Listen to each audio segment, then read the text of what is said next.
अस्सलाम वालेकुम। Recce centre Karachi में खुशामदीद। मेरा नाम आमिर है और मैं साइकोलॉजिस्ट हूँ। आज की जो टॉपिक है वो सोमेटिक डिसऑर्डर के हवाले से। अब सोमेटिक डिसऑर्डर में क्या इश्यूज़ आते हैं इसको ज़रा सा आज जानते हैं। सोमेटिक इश्यूज़ से मुराद ऐसे लोग आपकी सराउंडिंग में आपने देखे होंगे जो अपने अंदर के मसाइल के हवाले से बहुत ज़्यादा एंशियस होते हैं। इतने एंशियस होते हैं कि वो अपनी इस प्रॉब्लम को बीमारी समझ रहे होते हैं, हत्ता कि उनको बीमारी नहीं होती। वही समझ रहे होते हैं मेरे जो दर्द और तकलीफ बस महसूस हो रहा होता है, इसकी ये वजह है। और कभी उनकी सारी की सारी सोच कभी दिमाग की तरफ चली जाती है, मेरे सर में दर्द रहता है, कभी उनको पेट में रहती है, कभी हार्ट को सोचते रहते हैं, कभी चेस्ट कंजेस्टेड समझ रहे होते हैं, कभी उनके फट्टों में दर्द होने लग जाता है, कभी उनके नीज में दर्द होने लगता है, कभी उनको जॉइंट पेन होने लगते हैं। कोई ना कोई इशू उनके साथ चल रहा होता है और दर हकीकत ऐसी कोई उनको इलनेस नहीं होती। वो उस प्रॉब्लम उस तकलीफ़ को लेकर इतने ज़्यादा एक्सेसिव थॉट में चले आते हैं कि उसकी फीलिंग और बिहेवियर भी उनका चेंज हो रहा होता है।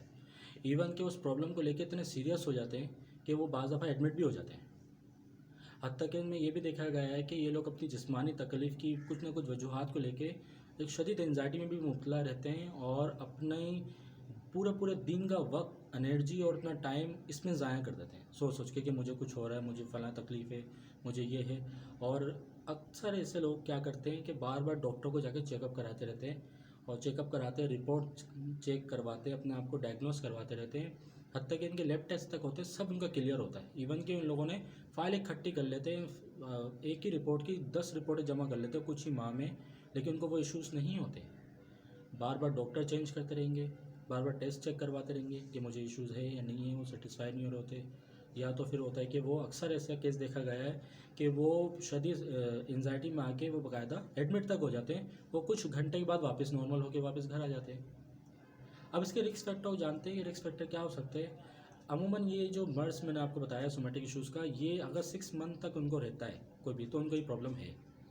अब इसके रिस्क फैक्टर को जानते हैं। रिस्क फैक्टर क्या होते हैं, इसमें डिप्रेशन भी कहा जाता है, शदीद किस्म का स्ट्रेस भी इनके साथ होता है, जिसके तो बहुत ज़्यादा स्ट्रेस में ही चल रहे होते हैं। फैमिली बैकग्राउंड वगैरह भी इसमें शामिल है। इन्वायरमेंट इश्यूज़ भी इनके साथ शामिल हो जाते हैं, एजुकेशन की कमी भी हो सकती है, लो सोशल इकोनॉमिक स्टेटस भी इनके साथ वजह बनता है, जिसकी वजह से आमदनी के ज़राए इनके बहुत ज़्यादा वीक होते हैं। तो ऐसा इकोनॉमिक प्रॉब्लम की वजह से ही अपने बारे में सोचते रहते हैं, तो फिर इन चीज़ों में प्रॉब्लम में मुब्तला हो जाते हैं।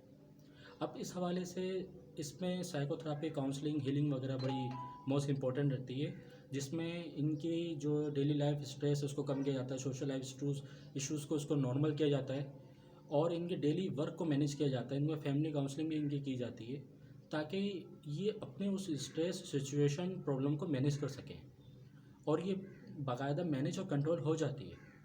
इस हवाले से आप रेकी सेंटर कराची में तारिक रोड पे, जो कि तारिक रोड पे है, वहाँ रब्ता कर सकते हैं। इंशाल्लाह कल मिलते हैं एक नए टॉपिक के साथ। अपना ख्याल रखिएगा। Thank you.